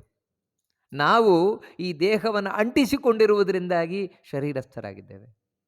ಹಾಗಿದ್ದರೂ ಕೂಡ, ಈ ದೇಹದೊಳಗಿದ್ದರೂ ಕೂಡ ಕೌಂತೆಯ ಅರ್ಜುನನನ್ನು ಕರೆದು ಹೇಳ್ತಾನೆ, ಏ ಕುಂತಿ ಪುತ್ರನೇ, ನೋಡು, ನೀನು ಈ ಮಾತುಗಳನ್ನು ಕೇಳಲಿಕ್ಕೆ ಯೋಗ್ಯನಾದವನು. ಯಾಕಂದರೆ ಕುಂತಿ ಮಹಾಜ್ಞಾನಿ ಅವಳು, ಅವನ ಮಗಳಾದ್ದರಿಂದ ನೀನು ಕೇಳಲೇಬೇಕಾದದ್ದು. ಏನಂದರೆ ನಕರೋತಿ ನ ಲಿಪ್ಯತೆ. ಈ ಭಗವಂತ ನಮ್ಮೊಳಗೆ ಇರ್ತಾನೆ, ಈ ಶರೀರದೊಳಗಿರ್ತಾನೆ, ಜೀವನೊಳಗಿರ್ತಾನೆ. ಹಾಗಿದ್ದರೂ ದೇವರು ಏನು ಮಾಡಲ್ವಂತೆ, ಮತ್ತು ಅವನಿಗೆ ಯಾವುದೂ ಅಂಟಿಕೊಳ್ಳುವುದಿಲ್ಲವಂತೆ ಅವನಿಗೆ. ಅಲ್ಲಿ ಏನು ಮಾಡೋದಿಲ್ಲ ಅಂದರೆ ಇದೇನ್ರಿ ವಿಚಿತ್ರ. ಇಲ್ಲಿವರೆಗೆ ನೀವು ಹೇಳಿದ್ರಿ ಒಳಗೆ ಕೂತು ಎಲ್ಲವನ್ನೂ ದೇವರೇ ಮಾಡಿಸೋದು ಅಂತ. ದೇವರೇ ಎಲ್ಲವನ್ನು ಮಾಡಿಸುವುದು, ಸ್ವತಂತ್ರವಾಗಿ ನಮಗೇನೂ ಮಾಡಲಿಕ್ಕೆ ಆಗೋಲ್ಲ ಅಂತ. ಆದರೆ ಈಗ ಹೇಳ್ತೀರಿ ನಕರೋತಿ, ಅವನೇನನ್ನೂ ಮಾಡೋದಿಲ್ಲ ದೇವರು ಅಂತ. ಏನಿದು ಅರ್ಥ ಆಗ್ತಾ ಇಲ್ವಲ್ಲ ಅಂತೇಳಿದರೆ, ಹೌದು, ಯಾಕಂದರೆ ಭಗವಂತನೇ ಹಾಗೆ, ಅರ್ಥವಾಗದವನೇ ದೇವರು. ಇಲ್ಲಿ ನಕರೋತಿಯಿಂದ ಕೃಷ್ಣ ಯಾಕೆ ಹೇಳ್ತಾ ಇದ್ದಾನೆಂದರೆ, ದೇವರು ಏನು ಮಾಡಿದರೂ ಕೂಡ ನಮ್ಮ ಹಾಗೆ ಮಾಡೋಲ್ಲ. ದೇವರ ಪ್ರತಿಯೊಂದು ಆ್ಯಕ್ಟಿವಿಟೀಸ್ ಅಂದರೆ ಚಟುವಟಿಕೆ ನಮಗಿಂತ ಸಂಪೂರ್ಣ ಬೇರೆ ಆಗಿರೋದು, ವಿಲಕ್ಷಣವಾಗಿರುವಂಥದ್ದು, ನಮ್ಮಿಂದ ಸಂಪೂರ್ಣ ಬೇರೆಯಾಗಿರುವುದರಿಂದಲೇ ಅವನು ಈ ದೇಹದಲ್ಲಿದ್ದರೂ ಕೂಡ ನಕರೋತಿ, ಏನನ್ನೂ ಮಾಡುವುದಿಲ್ಲ. ಅಂದರೆ ಅರ್ಥ ಏನಂದರೆ ನಮ್ಮಂತೆ ದೇವರು ಏನನ್ನೂ ಮಾಡೋದಿಲ್ಲ. ಮತ್ತೇನು ಅಂದರೆ ಬೇರೆಯೇ ರೀತಿಯಿಂದ ಮಾಡ್ತಾನೆ ದೇವರು. ಅಲ್ಲಿ ಇದೇ ನಮ್ಗೆ ಅರ್ಥ ಆಗದ ವಿಷಯ. ಯಾಕೆ ದೇವರು ಈ ದೇಹದಲ್ಲೇ ಇದ್ದರೂ ನಮ್ಮಂತೆ ಮಾಡೋಲ್ಲ, ಬೇರೆ ರೀತಿ ಮಾಡ್ತಾನೆ ಅಂದರೆ, ಇವಾಗ ಊಟ ನಾವು ಮಾಡ್ತೇವೆ. ಇವಾಗ ನಮ್ಮೊಟ್ಟಿಗೆ ದೇವರು ಮಾಡ್ತಾನೆ ಇಲ್ವೋ ಊಟವನ್ನು? ಹೌದು, ಮಾಡ್ತಾನೆ ದೇವರು ಊಟ, ಆದರೆ ನಮ್ಮ ಹಾಗಲ್ಲ. ಮತ್ತು ದೇವರ ಊಟ ವಿಲಕ್ಷಣವಾಗಿರುವಂಥದ್ದು, ಬೇರೆಯೇ ರೀತಿಯಾಗಿರುವುದು. ಪ್ರತಿಯೊಂದು ಕೂಡ ಅಷ್ಟೇ. ಅಲ್ಲ, ಏನು ರೀ ಬೇರೆ ರೀತಿ ಅಂತ ಹೇಳಿದ್ರೇನು ಅಂದರೆ, ಈಗ ಒಂದು ಪದಾರ್ಥವನ್ನು, ಒಂದು ಸ್ವೀಟನ್ನು ನಾವು ಬಾಯಿಗೆ ಹಾಕ್ಕೊಳ್ತೇವೆ. ಬಾಯಿಗೆ ಹಾಕ್ಕೊಂಡಾಗ ನಮಗೆ ರುಚಿಯಾಗುವುದು ಯಾವುದು? ರುಚಿಯಾಗುವಂಥದ್ದು ಅದರಲ್ಲಿರುವಂತಹ ಜಡ ಪದಾರ್ಥ, ಅದು ರುಚಿಯಾಗುವುದಷ್ಟೇ. ನೋಡಿ, ಅದರಿಂದಾಗಿ ಆ ರುಚಿ ಎಲ್ಲಿವರೆಗೆ ಇರ್ತದೆ ಅಂತೇಳಿದರೆ, ನಾಲಿಗೆಯಲ್ಲಿ ಇರುವಷ್ಟು ಕಾಲ ಮಾತ್ರ ರುಚಿ. ನಾಲಿಗೆಯಿಂದ ಗಂಟಲಿಗೆ ಜಾರಿತು ಅಂತೇಳಿದರೆ ಆಮೇಲೆ ರುಚಿ ಇಲ್ಲ. ಯಾಕಂತೇಳಿದರೆ ಅದು ಕೇವಲ ಜಡ ವಸ್ತುವಿನ ರುಚಿ ಅಷ್ಟೇ. ದೇವರಿಗೂ ಇದೇ ರುಚಿ ಅಂತ ಎಣಿಸ್ತೀರಾ? ದೇವರಿಗೆ ಈ ರುಚಿ ಅಲ್ಲ. ಅವನು ಆ ಸ್ವೀಟಿನಲ್ಲಿ ಏನಿದೆ ಅದರ ರುಚಿ ಅಲ್ಲ, ಮತ್ತು ಅದರ ಒಳಗೆ ಒಂದು ಶುಭರಸ ಇದೆ. ಅದೇನು ರೀ ಶುಭರಸ? ನಿಮಗೆ ಅರ್ಥ ಆಗೋದಿಲ್ಲ. ಅದು ದೇವರಿಗೆ ಮಾತ್ರ ಅರ್ಥ ಆಗುವಂಥದ್ದು. ಅದು ಅತ್ಯಂತ ಸೂಕ್ಷ್ಮವಾದಂತಹ ಒಂದು ವಸ್ತು, ಅದನ್ನು ಮಾತ್ರ ದೇವರು ಸ್ವೀಕಾರ ಮಾಡ್ತಾನೆ, ಹೊರತು ಈ ಹೊರಗಿನ ಜಡ ಪದಾರ್ಥವನ್ನಲ್ಲ. ಪ್ರತಿಯೊಂದೂ ಕೂಡ ಅಷ್ಟೆ. ದೇವರದ್ದು ಬೇರೆಯೇ ರೀತಿ. ಇವಾಗ ಒಂದು ಶಬ್ದವನ್ನು ನಾವು ಕೇಳ್ತೇವೆ. ಕೇಳಿದಾಗ ನಮಗೆ ಏನೋ ಅರ್ಥ ಆಗತ್ತೆ. ಅರ್ಥ ಆಗದ್ರೂ ಕೂಡ ಏನೋ ಸ್ವಲ್ಪ, ಇವಾಗ ಭಗವದ್ಗೀತೆ ಕೇಳ್ತೇವೆ. ಭಗವದ್ಗೀತೆ ಕೇಳಿದಾಗ ಭಗವದ್ಗೀತೆ ಅರ್ಥ ಆಯ್ತಾ? ಅರ್ಥ ಆಯಿತು ಅಂತ ಹೇಳ್ತೇವೆ. ನಮಗೆ ಎಷ್ಟರ ಮಟ್ಟಿಗೆ ಅರ್ಥ ಆದೀತು? ನಮಗೆ ಅರ್ಥ ಆದದ್ದು ಸ್ವಲ್ಪ ಮಾತ್ರ. ಆದರೆ ಇದೇ ವಾಕ್ಯವನ್ನೇ ದೇವರು 100% ಅರ್ಥ ಮಾಡ್ಕೊಳ್ತಾನೆ. ಇದು ದೇವರ ಪ್ರಕ್ರಿಯೆ. ಅಷ್ಟು ಮಾತ್ರ ಅಲ್ಲ, ಇವಾಗ ಒಬ್ಬ ಕೊಲೆಗಾರ ಇದ್ದಾನೆ. ಕೊಲೆಗಾರ ಕೊಲೆ ಮಾಡ್ತಾನೆ. ಹೌದು, ಇವನೊಳಗೆ ದೇವರು ಕೂತು ಅವನು ಕೊಲೆ ಮಾಡಬೇಕು. ಅವನು ಕೊಲೆ ಮಾಡಿಸ್ತಾನೆ. ದೇವರು ಮಾಡಿಸ್ತಾನೆ, ಮಾಡ್ತಾನೆ, ಎರಡೂ ಕೂಡ ಯಾಕಂದರೆ ದೇವರು ಶಕ್ತಿ ಕೊಟ್ಟರೆ ನಮಗೆ ಶಕ್ತಿ ಉಂಟಷ್ಟೇ, ಇಲ್ದಿರಲಿಲ್ಲ. ದೇವರು ಮಾಡಿಸಿದರೆ ನಾವು ಮಾಡ್ತೇವೆ ಅಷ್ಟೇ. ಯಾಕಂದರೆ ಅವನು ಒಳಗೆ ಇರುವ ಬಿಂಬ, ಅವನು ಮಾಡಿಸಿದರೆ ಪ್ರತಿಬಿಂಬ ನಾವು ಮಾಡ್ತೇವೆ ಅಷ್ಟೇ, ಇಲ್ದಿದ್ರಿಲ್ಲ. ಇವಾಗ ಕೊಲೆಗಾರನಿಂದ ಒಳಗೆ ಕೂತು ದೇವರು ಕೊಲೆ ಮಾಡಿಸಿದ ಇವನಿಂದ. ಆದರೆ ಆ ಕೊಲೆಗಾರ ಇದ್ದಾನೆ, ಅವನು ಕೊಲೆ ಮಾಡಿದ ರೀತಿಯೇ ಬೇರೆ. ಒಳಗೆ ಕೂತ ದೇವರಿದ್ದಾನಲ್ವ, ಅವನು ಕೊಲೆ ಮಾಡಿದ ರೀತಿಯೇ ಬೇರೆ. ಎರಡೂ ಭಿನ್ನವಾಗಿರುವಂಥದ್ದು. ಹೇಗೆ ಎರಡು ಯಾವ ರೀತಿ ವ್ಯತ್ಯಾಸದಿಂದ ಕೂಡಿದೆ ಅಂದರೆ, ಇವಾಗ ಒಬ್ಬ ಜೀವ ಕೊಲೆ ಮಾಡ್ತಾನೆ ಅಂತ ಹೇಳಿದರೆ, ಅವನಿಗೆ ದ್ವೇಷ ಇದೆ, ಅಥವಾ ದುಡ್ಡಿನ ಆಸೆ ಇದೆ. ಯಾಕಂದರೆ ಯಾರು ಸುಪಾರಿ ದುಡ್ಡು ಕೊಟ್ಟಿದ್ದಾರೆ, ಅದಕ್ಕೋಸ್ಕರ ಕೊಲ್ತಾ ಇದ್ದಾನೆ. ಇಲ್ದಿದ್ರೆ ಇವನಿಗೆ ವೈಯಕ್ತಿಕವಾದ ದ್ವೇಷ ಇದೆ, ಅದರಿಂದಾಗಿ ಕೊಲ್ತಾ ಇದ್ದಾನೆ. ಈ ರೀತಿ ಯಾವುದೋ ಒಂದು ಕಾರಣ ಇದೆ. ಆದರೆ ಒಳಗೆ ದೇವರಿದ್ದಾನಲ್ವ, ದೇವರು ಆ ವ್ಯಕ್ತಿಯನ್ನು ಕೊಲ್ತಾ ಇದ್ದಾನೆ. ದೇವರಿಗೆ ಅವನ ಮೇಲೆ ದ್ವೇಷವೂ ಇಲ್ಲ, ದೇವರಿಗೆ ಅವನ ಮೇಲೆ ಪ್ರೀತಿಯೂ ಇಲ್ಲ. ನೋಡಿ, ಪ್ರೀತಿಯೂ ಇಲ್ಲ, ದ್ವೇಷವೂ ಇಲ್ಲ, ಏನೂ ಇಲ್ಲ ದೇವರಿಗೆ. ಅಲ್ಲ, ಏನೂ ಇಲ್ಲದೆ ಮತ್ತೆ ಯಾಕೆ ದೇವರು ಕೊಲ್ತಾನೆ? ಅವನ ಕರ್ಮಕ್ಕೆ ಫಲ ಕೊಡಲಿಕ್ಕಷ್ಟೇ. ನೋಡಿ, ಇಷ್ಟೇ. ಯಾರು ಇವಾಗ ಚಾಕು ಹಾಕಿಸಿಕೊಳ್ತಾ ಇದ್ದಾನೆ, ಯಾರು ಸಾಯ್ತಾ ಇದ್ದಾನೆ, ಅವನು ಯಾವುದೋ ಜನ್ಮದಲ್ಲಿ ಯಾರಿಗೋ ಕೊಲೆ ಮಾಡಿದ್ದಾನೆ. ಆ ಪಾಪದ ಫಲವನ್ನು ಅವನಿಗೆ ಕೊಡಬೇಕು. ಅದಕ್ಕೋಸ್ಕರ ದೇವರು ಈ ರೀತಿ ಮಾಡ್ತಾ ಇದ್ದಾನೆ. ಅಂದರೆ ನೋಡಿ, ದೇವರು ನ್ಯೂಟ್ರಲ್. ಒಂದೇ ಕೆಲಸವನ್ನು ಒಳಗೆ ಕೂತ ಜೀವನೂ ಮಾಡಿದ, ದೇವರು ಮಾಡಿದ. ಆದರೆ ಅದರಿಂದಾಗಿ ಜೀವ ಸಿಕ್ಕಾಕೊಂಡ. ಯಾಕಂದರೆ ಕಾಮ, ಕ್ರೋಧ, ಲೋಭ, ಮೋಹ, ಮದ ಮತ್ಸರಕ್ಕೊಳಗಾಗಿ. ಅದೇ ಒಳಗಿರುವ ದೇವರು ಅವನಿಗೆ ಏನೂ ಆಗೋಲ್ಲ. ಕಾರಣ ಏನು ಅಂತ ಹೇಳಿದ್ರೆ, ಅವನು ನ್ಯೂಟ್ರಲ್ ಆಗಿದ್ದು ಎಲ್ಲವನ್ನು ಮಾಡ್ತಾನೆ. ಹೀಗೆ ಭಗವಂತನ ಒಂದೊಂದು ಕ್ರಿಯೆಯೂ ಕೂಡ ನಮಗಿಂತ ಸಂಪೂರ್ಣ ವಿಲಕ್ಷಣವಾಗಿರುವುದು. ಡಿಫ್ರೆಂಟ್, ಕಂಪ್ಲೀಟ್ ಡಿಫ್ರೆಂಟ್ ದೇವರದ್ದು ನಮಗಿಂತ. ಅದಕ್ಕೆ ಹೇಳ್ತಾ ಇರುವುದು ನಕರೋತಿ, ನಮ್ಮಂತೆ ದೇವರು ಏನನ್ನು ಮಾಡೋಲ್ಲ. ಆ ಕಾರಣದಿಂದಾಗಿ ನ ಲಿಪ್ಯತೆ ಅಂತ ಹೇಳ್ತಾರೆ. ದೇವರಿಗೆ ಯಾವುದೂ ಅಂಟುಕೊಳ್ಳೋದಿಲ್ಲ, ಅದರಿಂದ ದೇವರಿಗೆ ಪಾಪ ಬರೋಲ್ಲ. ಇವಾಗ ಯಾರನ್ನು ಕೊಲೆ ಮಾಡಿದ್ರೂ ದೇವರಿಗೆ ಪಾಪ ಬರೋಲ್ಲ, ದೇವರಿಗೆ ದುಃಖ ಆಗೋಲ್ಲ, ದೇವರಿಗೆ ಕಷ್ಟ ಆಗೋಲ್ಲ. ಕಾರಣ ಏನಂದರೆ ನಮ್ಮ ಹಾಗಲ್ಲ ದೇವರು. ನಮ್ಮ ಒಳಗೆ ಇದ್ದರೂ, ನಮ್ಮ ಪಕ್ಕದಲ್ಲೇ ಇದ್ದರೂ ನಮ್ಮ ಹಾಗಲ್ಲ ದೇವರು, ಬೇರೆ ಆಗಿರುವಂಥವು. ಇದು ಒಂದು ಅರ್ಥ. ಆದರೆ ಇನ್ನೂ ಒಂದು ಅರ್ಥ ಬಹಳ ಚೆನ್ನಾಗಿ ಹೇಳ್ತಾನೆ. ಯಾವತ್ತಿಂದ ಯಾವತ್ತಿಗೂ ನ ಶರೀರಸ್ಥ, ಅಂದರೆ ಈ ಭಗವಂತ ಇದ್ದಾನಲ್ವ, ದೇವರನ್ನು ನಮ್ಮಂತೆ ಜೀವ ಅಂತ ಯಾವತ್ತೂ ತಿಳ್ಕೊಳ್ಬೇಡಿ. ದೇವರು ಜೀವನಲ್ಲ, ಜೀವ ಬೇರೆಯೇ, ದೇವರು ಬೇರೆಯೇ. ಅಲ್ಲಿ ಯಾಕ್ರಿ ದೇವರು ನಮ್ಮ ಹಾಗೆ ಜೀವ ಅಂತ ತಿಳ್ಕೊಳ್ರಿ ಅಂತ ಹೇಳಿದ್ರೆ ತಿಳ್ಕೊಳ್ಳಿಕ್ಕಿಲ್ಲ. ಯಾಕಂತೇಳಿದ್ರೆ ನಾವು ಅವ್ಯಯರಲ್ಲ, ಅಂದರೆ ನಾವು ನಾಶರಹಿತಲ್ಲ. ನಾವು ಸಾಯ್ತಾ ಇದ್ದೇವಲ್ವ, ಇವತ್ತು ಸಾಯ್ತಾ ಇದ್ದೇವೆ, ಪ್ರತಿ ಕ್ಷಣ ಸಾಯ್ತಾ ಇದ್ದೇವೆ. ಯಾಕಂತ ಹೇಳಿದ್ರೆ ಇನ್ನೊಬ್ಬರ ಕೈ ಕೆಳಗೆ ಕೆಲಸ ಮಾಡ್ತಾ ಅವ್ರ ಹತ್ರ ಬಯಸ್ಕೊಂಡು ದುಃಖ, ಒಂದೊಂದು ದಿನವೂ ದುಃಖನ ಅನುಭವಿಸ್ತಾ ಅಸ್ವತಂತ್ರರು, ಇವೆಲ್ಲ ನಮಗೆ ನಾಶಗಳಿದ್ದೇ ಇದೆ. ದೇವರಿಗೆ ಇದು ಯಾವುದಾದ್ರೂ ನಾಶ ಇದೆಯಾ? ಹಾಗಿರಬೇಕಾದ್ರೆ ನಾವು ಹೇಗ್ರಿ ದೇವರಾಗ್ಲಿಕ್ಕೆ ಸಾಧ್ಯ? ದೇವ್ರ ಹಾಗೆ ನಾವಾಗ್ಲಿಕ್ಕೆ ಸಾಧ್ಯ? ದೇವರು ನಮ್ಮಂತೆ ಜೀವನ ಆಗ್ಲಿಕ್ಕೆ ಸಾಧ್ಯವೂ ಇಲ್ಲ. ಮತ್ತು ದೇವರು ಅನಾದಿಯಾಗಿರುವವನು, ನಾವು ಯಾವತ್ತೋ ಒಂದಿನ ಹುಟ್ಕೊಂಡಿರುವಂಥವ್ರು. ಅವನು ನಿರ್ಗುಣ, 3 ಗುಣಗಳ ದೇವರಿಗೆ ಸಂಬಂಧವೇ ಇಲ್ಲ ಯಾವತ್ತಿಂದ ಯಾವತ್ತಿಗೂ. ನಾವು 3 ಗುಣದಲ್ಲೇ ಬಿದ್ದಿರುವವರು.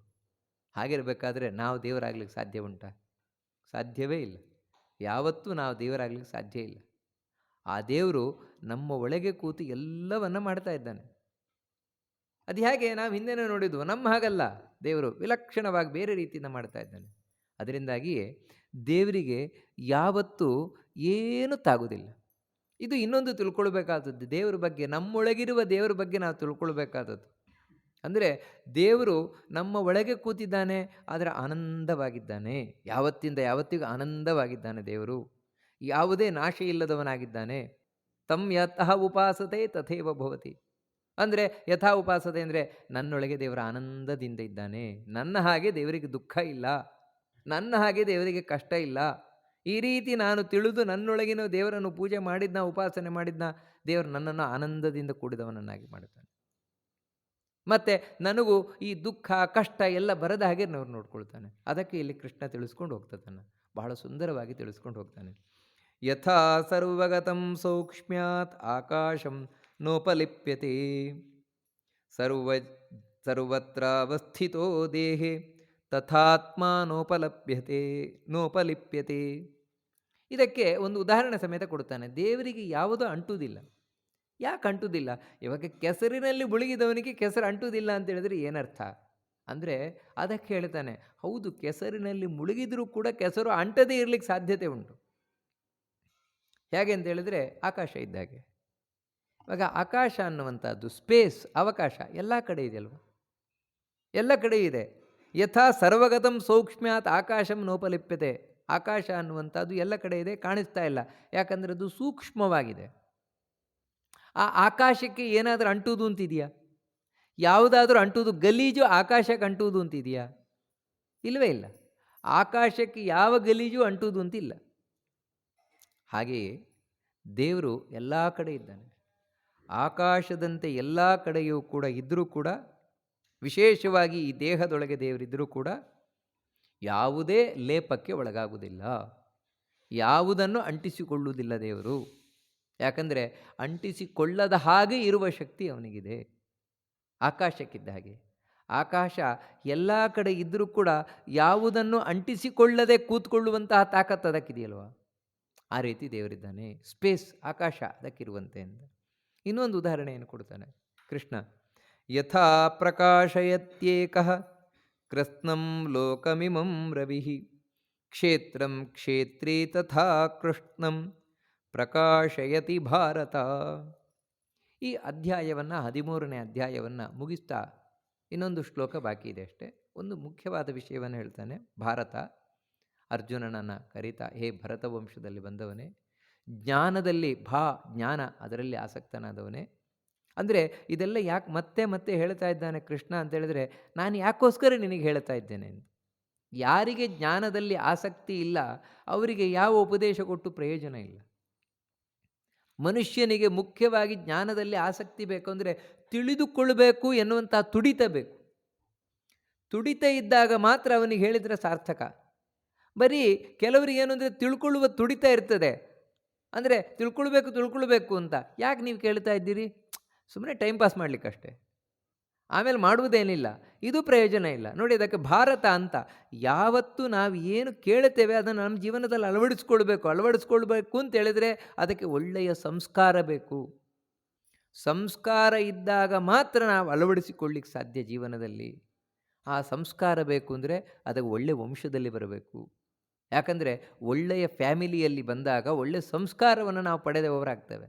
ಅದಕ್ಕೆ ಇಲ್ಲಿ ಭರತ ಅಂತ ಹೇಳ್ತಾರೆ. ಭರತ ವಂಶದಲ್ಲಿ ಬಂದವನೇ, ಒಳ್ಳೆಯ ಸಂಸ್ಕಾರಯುತವಾದ ವಂಶದಲ್ಲಿ ಬಂದವನೇ, ಅದಕ್ಕೆ ನಿನಗೆ ಜ್ಞಾನದಲ್ಲಿ ಆಸಕ್ತಿ ಇದೆ. ಅದಕ್ಕಾಗಿ ನಾನು ವಿಷಯವನ್ನು ಹೇಳ್ತಾ ಇದ್ದೇನೆ. ಯಾವ ರೀತಿ? ಒಬ್ಬನೇ ಸೂರ್ಯ, ರವಿಹಿ ಏಕಃ, ಒಬ್ಬನೇ ರವಿ ಇಡೀ ಎಲ್ಲ ಲೋಕಗಳನ್ನು ಬೆಳಗಿಸ್ತಾನೆ. ಒಂದೇ ಕಡೆ ಅವನಿದ್ದು ತನ್ನ ಕಿರಣಗಳಿಂದ ಎಲ್ಲ ಲೋಕವನ್ನು ಬೆಳಗಿಸ್ತಾನೆ. ಅದೇ ರೀತಿ ಕ್ಷೇತ್ರಜ್ಞನಾದವನು, ಕ್ಷೇತ್ರಿ ಅಂತೇಳಿದರೆ ಕ್ಷೇತ್ರದಲ್ಲಿ ಇರುವವನು ಕ್ಷೇತ್ರಿ, ಅದೇ ದೇವರು. ಕ್ಷೇತ್ರ ಅಂದರೆ ನಾವು ಯಾವುದು ಅಂತ ತಿಳ್ಕೊಂಡಿದ್ದೇವೆ, ಈ ಜಗತ್ತಿನಲ್ಲಿರುವ ಅತ್ಯಂತ ಸೂಕ್ಷ್ಮವಾದ ವಸ್ತುವಿನಿಂದ ಹಿಡಿದು ಅತ್ಯಂತ ಸ್ಥೂಲವಾದ ವಸ್ತುವಿನವರೆಗೆ ಎಲ್ಲವೂ ಕ್ಷೇತ್ರ. ಈ ದೇಹದಲ್ಲಿ ಯಾವುದು ಅತ್ಯಂತ ಸೂಕ್ಷ್ಮವಾದ ವಸ್ತು ಇದೆ ಅದರಿಂದ ಹಿಡಿದು ಸ್ಥೂಲವಾದ ಮಣ್ಣಿನ ತನಕ ಎಲ್ಲವೂ ಕ್ಷೇತ್ರ. ಅಷ್ಟು ಮಾತ್ರ ಅಲ್ಲ, ನಾನು ಕ್ಷೇತ್ರ, ಜೀವನು ಕ್ಷೇತ್ರ. ಯಾಕಂದರೆ ಜೀವರೊಳಗೆ ದೇವರು ಕೂತಿದ್ದಾನೆ, ಅದು ಒಂದು ಕ್ಷೇತ್ರ. ಈ ರೀತಿ ಕ್ಷೇತ್ರಗಳನ್ನೆಲ್ಲ ನಾನಾ ವಿಧವಾಗಿ ಇಡೀ ಅಧ್ಯಾಯದಲ್ಲಿ ತಿಳಿಸಿದ್ದಾನೆ. ಅದರೆಲ್ಲದರ ಒಳಗೂ ದೇವರು ಕೂತ್ಕೊಂಡಿದ್ದಾನೆ.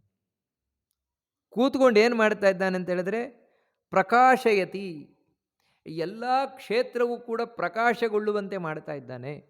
ಅಂದರೆ ಚಟುವಟಿಕೆಯಿಂದ ಕೂಡಿದ್ದನ್ನಾಗಿ ಮಾಡ್ತಾ ಇದ್ದಾನೆ, ಇರುವಂತೆ ಮಾಡ್ತಾ ಇದ್ದಾನೆ. ಅಂದರೆ ಅದು ಇರುವುದು ಇವನಿಂದ. ಪ್ರಕಾಶ ಅಂದರೆ ಅದೇ, ಒಂದು ವಸ್ತು ಇದ್ದಾಗ ನೋಡಿ ಅದರದ್ದೊಂದು ಪ್ರಕಾಶವೇ ಬೇರೆ, ಸತ್ತಾಗ ನೋಡಿ ಅದರ ಪ್ರಕಾಶವೇ ಬೇರೆ. ಇದು ಬರೀ ಜಡ, ಇದು ಮಾತ್ರ ಅಲ್ಲ, ಬದುಕಿರುವ ವಸ್ತು ಜೀವ ಮಾತ್ರ ಅಲ್ಲ, ಒಂದು ಜಡವಾದ ವಸ್ತುವು ಕೂಡ ಅಷ್ಟೇ. ಒಂದು ಮರ, ಆ ಮರ ಬದುಕಿದ್ದಾಗ ಅದರದ್ದೊಂದು ಪ್ರಭೆಯೇ ಬೇರೆ ಇರ್ತದೆ, ಅದನ್ನು ನೋಡಿದಾಗ ಆಗುವ ಖುಷಿಯೇ ಬೇರೆ. ಅದ ಮರವೇ ಸತ್ತು ಹೋಯಿತು ಅಂತ ಹೇಳಿದರೆ ಆವಾಗ ಆ ಮರವನ್ನು ನೋಡಿದಾಗ ಆಗುವ ಒಂದು ಭಾವನೆಯೇ ಬೇರೆ ಇರ್ತದೆ. ಎರಡು ಒಂದೇ ರೀತಿ ಇರೋಲ್ಲ.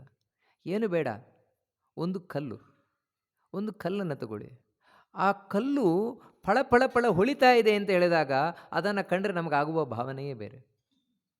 ಅದೇ ಕಲ್ಲು ಸಂಪೂರ್ಣ ಮಾಸಿ ಹೋಗಿದೆ ಅಂತ ಹೇಳಿದ್ರೆ ಅದನ್ನು ಕಂಡ್ರೆ ಆಗುವ ಭಾವನೆಯೇ ಬೇರೆ.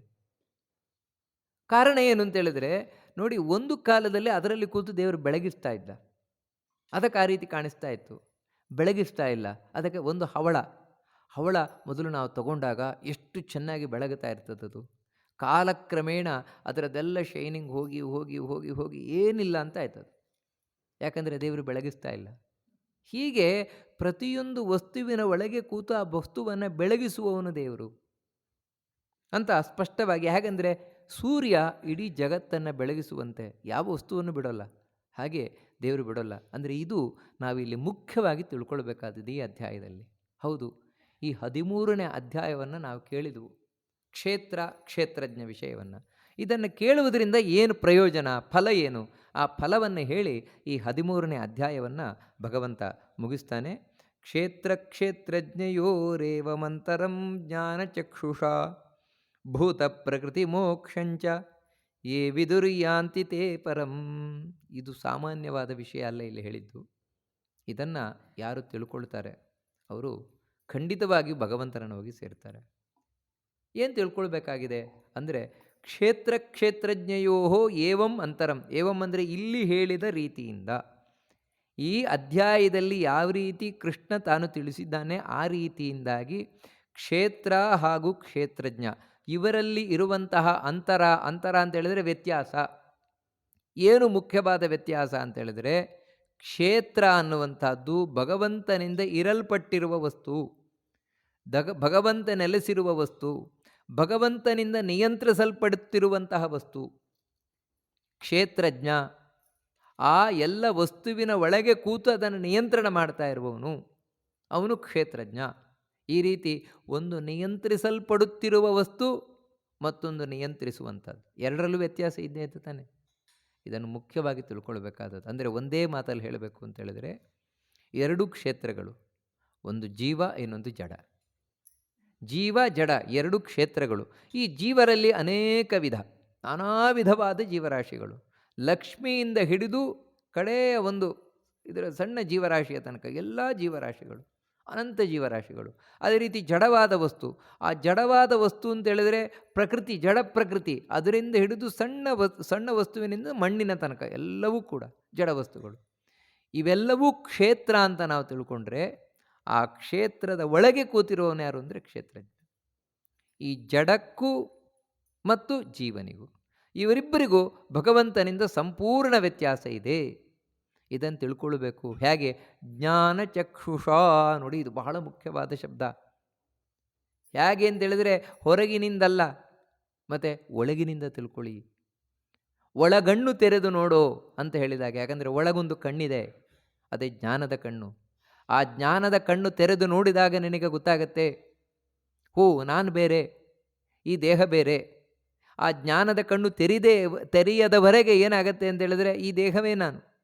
ಅದಕ್ಕೋಸ್ಕರ ಕನ್ನಡಿ ಮುಂದೆ ನಿಂತುಕೊಳ್ಳೋದು, ನಾನು ಎಷ್ಟು ಚಂದ ಕಾಣಿಸ್ತಾ ಇದ್ದೇನೆ, ಅಯ್ಯೋ ನನಗೆ ಇಲ್ಲಿ ಹಾಗಾಗಿದೆಯಲ್ವಾ, ಅಲ್ಲಿ ಹಾಗಾಗಿದೆಯಲ್ವಾ ಅಂತ ನಾವು ದೇಹವನ್ನು ನೋಡ್ತಾ ಇದ್ದೇವೆ. ನನಗೇನು ಆಗಿದೆ ಅಂತ ತಿಳ್ಕೊಳ್ತಾ ಇದ್ದೇವೆ. ಈ ದೇಹದ ಕಾಲಿಗೆ ಗಾಯ ಆದರೆ ಅಯ್ಯೋ ನನಗೆ ಗಾಯ ಆಗಿದೆ ಅಂತ ತಿಳ್ಕೊಳ್ತೇವೆ. ನನಗಲ್ಲ, ಈ ದೇಹಕ್ಕಾದದ್ದು. ಆದರೆ ಈ ದೇಹವೇ ನಾನು ಅಂತ ಭ್ರಮಿಸಿದ್ದೇನೆ. ಮೊದಲು ಇದನ್ನು ಬಿಡಬೇಕು. ಈ ದೇಹ ಬೇರೆ, ನಾನು ಬೇರೆ. ನಾನು ಜಡ ಅಲ್ಲ, ಈ ಜಡವಾದ ದೇಹ ನಾನಲ್ಲ. ಹಾಗೇ ತಿಳ್ಕೊಳ್ಬೇಕಾದದ್ದು. ದೇವರು ಬೇರೆ, ಈ ದೇಹ ಬೇರೆ. ದೇವರೇ ವಿಗ್ರಹ ಅಲ್ಲ, ದೇವಸ್ಥಾನದಲ್ಲಿರುವ ವಿಗ್ರಹ ದೇವರಲ್ಲ. ಮತ್ತು ಆ ದೇವಸ್ಥಾನದ ವಿಗ್ರಹದ ಒಳಗೆ ಇರುವವನು ದೇವರು. ಆ ಒಳಗಿರುವ ದೇವರನ್ನು ಹೇಗೆ ಕಾಣಲಿಕ್ಕಾಗತ್ತೆ? ಪ್ರತಿಮೆಯ ಒಳಗಿರುವ ದೇವರನ್ನು ಬರಿಗಣ್ಣಿನಲ್ಲಿ ಕಾಣಲಿಕ್ಕಾಗೋಲ್ಲ. ಅದಕ್ಕೆ ಜ್ಞಾನ ಚಕ್ಷಿಸಬೇಕು, ಅದಕ್ಕೆ ಜ್ಞಾನದ ಕಣ್ಣು ಬೇಕು. ಇಲ್ದಿರ ಹಾಗೆ ಆಗುವುದಿಲ್ಲ, ಹೊರಗಿನ ಕಣ್ಣಿನಿಂದ ಆಗೋಲ್ಲ. ನೋಡಿ, ಇಲ್ಲಿಯೂ ಕೂಡ ಅಷ್ಟೇ. ಇವಾಗೇನು ಅಂತ ಹೇಳಿದ್ರೆ, ನಾವು ಎಷ್ಟು ಉಪನ್ಯಾಸ ಕೇಳಿದ್ರು ನಾಳೆ ಏನಾಗುತ್ತೆ ಅಂದರೆ ಈ ದೇಹ ನಂದೇ, ಈ ದೇಹ ನಾನೇ. ಯಾಕಂದರೆ ಒಳಗಿನ ಕಣ್ಣು ತೆಗೆದಿಲ್ಲ. ಯಾವಾಗ ಒಳಗಿನ ಕಣ್ಣು ತೆರೀತು ಆಗ ನಿನಗೆ ಗೊತ್ತಾಯಿತು, ಓ, ನಾನು ಬೇರೆ, ಈ ದೇಹ ಬೇರೆ. ಅಷ್ಟು ಮಾತ್ರ ಅಲ್ಲ, ಇನ್ನೊಂದೇನು ಗೊತ್ತಾಯಿತು ಅಂತ ಹೇಳಿದ್ರೆ, ನನ್ನನ್ನು ದೇಹವನ್ನು ನಿಯಂತ್ರಣ ಮಾಡ್ತಾ ಇರುವ ದೇವರು ಬೇರೆ. ಈಗ ಜ್ಞಾನದ ಕಣ್ಣು ತೆರೆಯುವ ತನಕ ದೇವರಿದ್ದಾನೋ ಇಲ್ವೋ ಅನ್ನೋದೇ ಡೌಟು. ಎಷ್ಟೇ ಕೇಳಿದರೂ ಕೂಡ ಕಡೆಗೆ ಉಳಿಯುವ ಪ್ರಶ್ನೆ ಏನು ಅಂತ ಹೇಳಿದ್ರೆ, ದೇವರು ಅಂತ ಇದ್ದಾನಾ? ಯಾಕೆ ಅಂತ ಹೇಳಿದ್ರೆ, ಒಳಗಿನ ಕಣ್ಣು ತೆಗೆದಿಲ್ಲ. ಒಳಗಿನ ಕಣ್ಣು ತೆಗೆದಾಗ ದೇವರಿದ್ದಾನ ಅಂತ ಪ್ರಶ್ನೆ ಅಲ್ಲ, ಮತ್ತು ದೇವರಿದ್ದೇ ಇದ್ದಾನೆ ಅನ್ನುವಂಥದ್ದು ಖಚಿತವಾಗ್ತದೆ ಅವಾಗ. ಜ್ಞಾನದ ಕಣ್ಣಿನಿಂದ ಆಗುವಂಥದ್ದು ಅದನ್ನು. ಅದಕ್ಕೋಸ್ಕರ ಯಾರು ಈ ರೀತಿ ತಿಳ್ಕೊಳ್ತಾರೆ ಅಂದರೆ, ಭಗವದ್ಗೀತೆ ಎನ್ನುವಂಥದ್ದು ಬರೀ ಕೇಳಲಿಕ್ಕಿರುವುದಲ್ಲ, ಮತ್ತು ಕೇಳಿ ಸಾಧನೆ ಮಾಡಲಿಕ್ಕಿರುವುದು, ಕಂಡುಕೊಳ್ಳಲಿಕ್ಕಿರುವುದದು. ಏನು ಅಂತ ಹೇಳಿದ್ರೆ, ಇಲ್ಲಿ ಹೇಳಿದ್ದನ್ನು ಕಂಡುಕೊಳ್ಬೇಕಾಗಿದೆ ಒಳಗಿನಿಂದ. ಅದಕ್ಕೆ ಅಷ್ಟು ಮಾತ್ರ ಅಲ್ಲ, ಭೂತ ಪ್ರಕೃತಿ ಮೋಕ್ಷಂಚ ಯೇ ವಿದುಹು. ಭೂತ ಪ್ರಕೃತಿ ಮೋಕ್ಷ ಅಂತ ಹೇಳಿದರೆ ಒಂದೇನು ಅಂತ ಹೇಳಿದರೆ, ಈ ಪಂಚಭೂತಗಳಿಂದ, ಹಾಗೆಯೇ ಪ್ರಕೃತಿಯಿಂದ. ಪಂಚಭೂತಗಳಿಂದ ಅಂತ ಹೇಳಿದರೆ, ಹೌದು, ಈ ಪಂಚಭೂತದಿಂದ ಕೂಡಿದ ದೇಹವೇ ತಾನೇ ನಮಗಿವತ್ತಿರುವುದು. ಈ ದೇಹದಿಂದ ಬಿಡುಗಡೆ ನನಗೆ ಹೇಗೆ? ಯಾವತ್ತು ಈ ದೇಹದಿಂದ? ಯಾಕಂದರೆ ಇವತ್ತೇನು ನಾನು ಸತ್ತೋಗ್ಬಿಡ್ತೇನೆ ಅಂತ ಎಣಿಸ್ತೇವೆ, ಆದರೆ ಇದು ನನ್ನ ಕಡೆಯ ಸಾವಲ್ಲ. ಎಷ್ಟೋ ಜನರು ಆತ್ಮಹತ್ಯೆಗೆ ಎಣಿಸುವುದು, ಅಯ್ಯೋ ನಾವು ಸತ್ತು ಅಂತ ಹೇಳಿದ್ರೆ ನಮಗೆ ಮತ್ತೆ ಸಮಸ್ಯೆ ಇಲ್ಲ ಅಂತ. ನೀವು ತಿಳಿದಿರೂ ತಪ್ಪು. ಯಾಕಂದರೆ ಈ ದೇಹ ಬಿಟ್ಟರೆ ಅಂದರೆ ಇನ್ನೊಂದು ಇದೇ ರೀತಿ ಮಣ್ಣು, ನೀರು, ಬೆಂಕಿ, ಗಾಳಿ, ಆಕಾಶದ ದೇಹ ಬಂದು ಅಂಟುಕೊಳ್ತದೆ ನಿಮಗೆ, ಬಿಡೋಲ್ಲ. ಆ ದೇಹ ಬಿಟ್ರ ಇನ್ನೊಂದು ದೇಹ, ಆ ದೇಹ ಬಿಟ್ರ ಇನ್ನೊಂದು ದೇಹ. ಒಟ್ಟಾರೆ ಏನು ಅಂತ ಹೇಳಿದರೆ ನಿಮಗೆ ಈ ಬಂಧನ ಅನ್ನೋದು ಇದ್ದದ್ದೇ. ಪಂಚಭೂತಗಳಿಂದ ಇರುವ ಬಂಧನ ಇದ್ದದ್ದೇ. ಈ ಪಂಚಭೂತಗಳಿಂದ ಬಂಧನದಿಂದ ಹೇಗೆ ಬಿಡಿಸ್ಕೊಳ್ಳೋದು ಅದನ್ನು ತಿಳ್ಕೊಳ್ಬೇಕಾಗಿದೆ. ಅಷ್ಟು ಮಾತ್ರ ಅಲ್ಲ, ಅದರೊಟ್ಟಿಗೆ ಈ ಪಂಚಭೂತಗಳ ಬಂಧನದಲ್ಲಿ ನಾನು ತಿಳ್ಕೊಂಡಿರ್ಲಿಕ್ಕೆ ಅಂದರೆ ಸಿಲುಕಿಕೊಂಡಿರಲಿಕ್ಕೆ ಕಾರಣ ಏನು ಅಂದರೆ, ಕೃಷ್ಣ ಇದೇ ಅಧ್ಯಾಯದಲ್ಲಿ ಹಿಂದೆ ಹೇಳಿದ, ಅದಕ್ಕೇನು ಅಂದರೆ ಗುಣಸಂಗವೇ ಕಾರಣ ಅಂತ. ತ್ರಿಗುಣಗಳ ಸಂಘವೇ ಕಾರಣ. ಆ ತ್ರಿಗುಣಾತ್ಮಕವಾದದ್ದೇ ಪ್ರಕೃತಿ. ಅದಕ್ಕೋಸ್ಕರ ಪ್ರಕೃತಿಯ ಬಂಧನದಿಂದ ಬಿಡಿಸಿಕೊಳ್ಳುವುದು ಹೇಗೆ? ಸಾತ್ವಿಕ, ರಾಜಸ, ತಾಮಸ ಗುಣಗಳ ಬಂಧನದಿಂದ ಬಿಡಿಸಿಕೊಳ್ಳುವುದು ಹೇಗೆ? ಇದನ್ನು ಯಾರು ತಿಳ್ಕೊಳ್ತಾನೆ ಅಂದರೆ ಒಳಗಿನಿಂದ ತಿಳ್ಕೊಳ್ತಾನೆ, ಅವನು ದೇವರನ್ನು ಹೋಗಿ ಸೇರ್ತಾನೆ. ಇನ್ನೊಂದೇನರ್ಥ ಅಂತ ಹೇಳಿದರೆ, ಇದಕ್ಕೆ ಭೂತ ಪ್ರಕೃತಿ ಮೋಕ್ಷಂಚ ಅಂತ ಹೇಳಿದರೆ, ಹೌದು, ಈ ಮೂರು ಗುಣಗಳು, ಸಾತ್ವಿಕ, ರಾಜಸ, ತಾಮಸ ಗುಣಗಳು ತನ್ನಷ್ಟಕ್ಕೆ ನಮಗೆ ಕಟ್ಟಾಕಿಲ್ಲ. ಮತ್ತು ಭೂತ ಅಂದರೆ ಜೀವರಾಶಿಗಳು. ಆ ಜೀವರಾಶಿಗಳಿಗೆ ಪ್ರಕೃತಿ ಅಂತ ಹೇಳಿದರೆ ಈ ಲಕ್ಷ್ಮಿ ಶ್ರೀ ಭೂ ದುರ್ಗೆಯಾಗಿ ತನ್ನ ಕಟ್ಟಾಕಿದ್ದಾಳೆ. ಅದಕ್ಕೆ ನಾವು ಬಿಡಿಸ್ಕೊಳ್ಳಿಕ್ಕೆ ಆಗ್ತಾಯಿಲ್ಲ. ಅದನ್ನು ಹೇಗೆ ಬಿಡಿಸ್ಕೊಳ್ಳುವಂಥದ್ದು? ಅದಕ್ಕೆ ನಾವು ಹಿಂದೆ ಹೇಳಿದಾಗೆ ಸದ್ಗುಣಗಳನ್ನು ನಮ್ಮಲ್ಲಿ ಅಳವಡಿಸಿಕೊಳ್ಬೇಕು. ಅನಿತ್ವಂ ಅದಂಭಿತ್ವಂ ಹಿಂದೆ ಎಲ್ಲ ಕೃಷ್ಣ ತಿಳಿಸ್ಕೊಂಡು ಬಂದಿದ್ದಾನೆ ಇದೇ ಅಧ್ಯಾಯದಲ್ಲೇ. ಯಾವ ರೀತಿ ಇರಬೇಕು, ದೇವರನ್ನು ನಾವು ಕಾಣಬೇಕು ಅಂತೇಳಿದ್ರೆ ಅದಕ್ಕೆ ಬೇಕಾದ ಸಾಧನಗಳೇನು ಅಂದರೆ, ದೇವರನ್ನು ಕಾಣಲಿಕ್ಕೆ ಅದೇ ಜ್ಞಾನ, ಅಪರೋಕ್ಷ ಜ್ಞಾನ. ಅದಕ್ಕೆ ಬೇಕಾದ ಸಾಧನಗಳನ್ನೇನು ಅದನ್ನೆಲ್ಲ ಹಿಂದೆ ಕೃಷ್ಣ ತಿಳಿಸ್ಕೊಂಡು ಬಂದಿದ್ದಾನೆ. ಅದನ್ನು ನಮ್ಮ ಜೀವನದಲ್ಲಿ ಅಳವಡಿಸಿಕೊಳ್ಬೇಕು. ಅಳವಡಿಸಿಕೊಂಡಾಗ ನಾವು ಈ ಪ್ರಕೃತಿಯ ಬಂಧನದಿಂದ ಬಿಡಿಸಿಕೊಳ್ಳಿಕ್ಕಾಗತ್ತೆ. ಯಾರು ಆ ರೀತಿ ಅಳವಡಿಸಿಕೊಳ್ತಾರೆ ಆವಾಗ ಅವರಿಗೆ ಪ್ರಕೃತಿ ಏನು ಅಂತ ಗೊತ್ತಾಗತ್ತೆ. ಓ, ಈ ಪ್ರಕೃತಿಯಿಂದ ನಾನು ಬಿಡಿಸಿಕೊಳ್ಳುವುದು ಯಾವ ರೀತಿ ಅಂತ ಭಗವಂತನ ಅನುಗ್ರಹದಿಂದ ಗೊತ್ತಾಗತ್ತೆ. ಅವರು ಈ ಪ್ರಕೃತಿ ಬಂಧನದಿಂದ ಬಿಡಿಸಿಕೊಂಡು ಆ ಭಗವಂತನನ್ನು ಹೋಗಿ ಸೇರ್ತಾರೆ. ಅದಕ್ಕಾಗಿಯೇ ಇಲ್ಲಿ ಹೇಳಿರುವಂಥದ್ದು ಈ ಕ್ಷೇತ್ರಜ್ಞರ ವಿಷಯ ಅಂತ ಹೇಳಿ ಈ 13ನೇ ಅಧ್ಯಾಯವನ್ನು ಕೃಷ್ಣ ಮುಗಿಸ್ತಾನೆ. ನಿಜವಾಗಿಯೂ ಕೂಡ ಭಗವದ್ಗೀತೆಯಲ್ಲಿ ಈ 13ನೇ ಅಧ್ಯಾಯ ಅನ್ನುವಂಥದ್ದು ಸ್ವಲ್ಪ ಕಠಿಣವಾದ ಅಧ್ಯಾಯ. ಇದನ್ನು ಅರ್ಥ ಮಾಡಿಕೊಳ್ಳುವಂಥದ್ದು ಸ್ವಲ್ಪ ಕಷ್ಟಕರವಾದದ್ದೇ. ಆದರೆ ಕೃಷ್ಣನ ಅನುಗ್ರಹ ಇದ್ದರೆ ಈ ಅಧ್ಯಾಯವು ಕೂಡ ಅರ್ಥ ಮಾಡ್ಕೊಳ್ಳಿಕ್ಕೆ ಸಾಧ್ಯ ಇದೆ ಅಂತ ಹೇಳ್ತಾ ಈ ಅಧ್ಯಾಯವನ್ನು ಮಧ್ವಾಂತರ್ಗತ ಭಗವಂತನಿಗೆ ಅರ್ಪಣೆಯನ್ನು ಮಾಡೋಣ. ಶ್ರೀಕೃಷ್ಣ ಅರ್ಪಣಮಸ್ತು.